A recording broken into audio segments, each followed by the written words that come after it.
repose-toi sur la perspective de Dieu à ton sujet. C'est-à-dire, repose-toi, trouve du repos dans le fait que Dieu ne te voit pas comment toi tu te vois.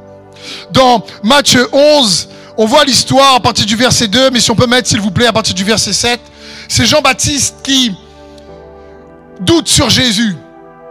Jean-Baptiste doute et pourtant il a vu le ciel s'ouvrir, la colombe descendre et le Père déclarer: celui-ci, mon fils bien-aimé en qui j'ai mis toute mon affection. Jean-Baptiste a préparé le chemin de Jésus, mais là, ce que Jésus fait, il ne comprend pas. Il y a une déception qui s'installe, il y a des doutes. Il envoie ses disciples auprès de Jésus pour avoir plus d'informations précises. Et Jésus lui répond à partir du verset 7. Jésus répond à la foule à partir du verset 7, une fois qu'il a répondu à Jean-Baptiste. Comme il s'en allait, Jésus se mit à dire à la foule au sujet de Jean: qu'êtes-vous allé voir au désert? Un roseau agité par le vent? Mais qu'êtes-vous allé voir? Un homme habillé de tenues élégantes? Ceux qui portent des tenues élégantes sont dans les maisons des rois. Qu'êtes-vous donc allé voir? Un prophète? Oui, je vous le dis, et plus qu'un prophète. Car il est celui à propos duquel il est écrit: voici, j'envoie mon messager devant toi pour te préparer le chemin. Ce que j'aime ici, c'est que Jean-Baptiste était dans le doute. Sa foi a été ébranlée. Jésus n'a pas dit à ses disciples, on fait une réunion là. Vous avez vu la petite foi de Jean-Baptiste? Toute sa vie se consacre pour moi. Toute sa vie se consacre pour moi. Et là, parce qu'il ne comprend pas ce que je fais, il envoie ses disciples pour savoir si c'est vraiment moi. C'est n'importe quoi. Franchement, il y a un esprit d'incrédulité qu'il faut briser. Hein.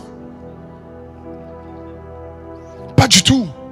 Jésus n'est pas en train de blaster, comme on dit, après Jean-Baptiste ou le réprimer devant tout le monde. Il dit: on va mettre un truc sur les réseaux sociaux vraiment pour le casser. Il dit pas ça. Il se tourne vers la foule et il dit: oh, regardez le cœur de Jésus. Il dit: wow, qu'êtes-vous allé voir au désert? Alors que Jean-Baptiste est en plein doute. Il dit: mais vous êtes parti voir celui dont il est écrit. Et franchement, il encense dans le bon sens du terme Jean-Baptiste devant tout le monde. T'imagines? Maintenant, prends-le pour toi. Prends-le pour toi. Quand tu fais des erreurs, quand tu n'arrives pas, quand tu doutes, tu crois que Dieu va te dire: franchement, fais pitié. Hein. Tout ce que j'ai fait pour toi, tu as vu comment tu doutes? Mais non, c'est pas lui ça. Parce qu'il désire nous accompagner dans le processus de notre foi. Accroche-toi à lui constamment. N'oublie pas qu'il ne te voit pas comme toi tu te vois. Tu es en Jésus-Christ le bien-aimé de Dieu. Il faut bien réaliser ça. Comme quand Cédric prêchait dernièrement sur abattre les géants. Il faut être comme David. Mais le mot David signifie bien-aimé. Le mot David signifie bien-aimé. Et là, je me suis dit, waouh, il faut bien comprendre une chose. Pour abattre ton géant dans la vie, il faut que tu te vois comme un bien-aimé de Dieu. Il faut que tu te vois que tu es bien-aimé. Le mot bien-aimé signifie tout simplement favori, choisi. Signifie choisi. Et la Bible dit: nous sommes un peuple choisi. Ah, je demande, là où tu es, s'il te plaît, ou derrière ton écran, ou juste écrit sur le chat, dis de toi-même, dis à voix haute s'il vous plaît, frères et sœurs. Vous allez voir, pour certains, ça va faire drôle. Dis: je suis un bien-aimé de Dieu. Sur le chat, écrivez. Ça parle: je suis un favori, je suis choisi. Si tu préfères, je suis préféré. Et Dieu veut que nous puissions comprendre cela. Est-ce que tu es préféré par tes efforts? Non. Encore une fois, nous sommes choisis, acceptés. Et nous sommes ici bien-aimés grâce à Jésus.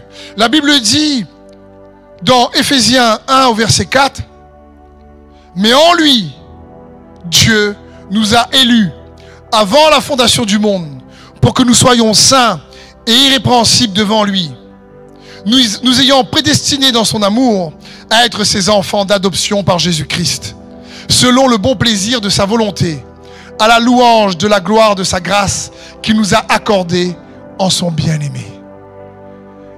Tout ça nous est accordé en son bien-aimé. Nous sommes bien-aimés à cause du bien-aimé. Nous sommes ses enfants à cause de son Fils. C'est dans ce sens. C'est comme quand Satan vient tenter Jésus dans le désert. dans Matthieu 4. À chaque fois, il lui dit, si tu es le Fils de Dieu. Mais Satan est rusé. Il fait exprès de ne pas rappeler à Jésus qu'il est le bien-aimé.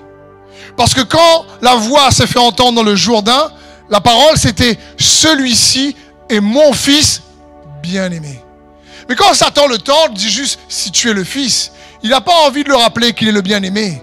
Parce qu'il sait très bien, quand les enfants de Dieu commencent à se savoir bien-aimés de Dieu, alors ils se rappellent de sa bonté envers eux. Et c'est la bonté de Dieu qui nous pousse à la repentance. C'est pas l'Ancien Testament où, quand on est trop légaliste, on veut que les gens se repentent et après qu'ils goûtent à la bonté de Dieu. Non, Jésus n'a pas fait ça. Il a fait goûter les gens à sa bonté et après, avec sa bonté, les gens se repentent. Et il veut te dire, quel que soit, oui, tes erreurs, tes manquements, il veut bien sûr nous pousser à la repentance, mais une repentance qui est agissante par son amour. Une repentance qui nous rappelle qu'en Jésus-Christ, nous sommes ses bien-aimés.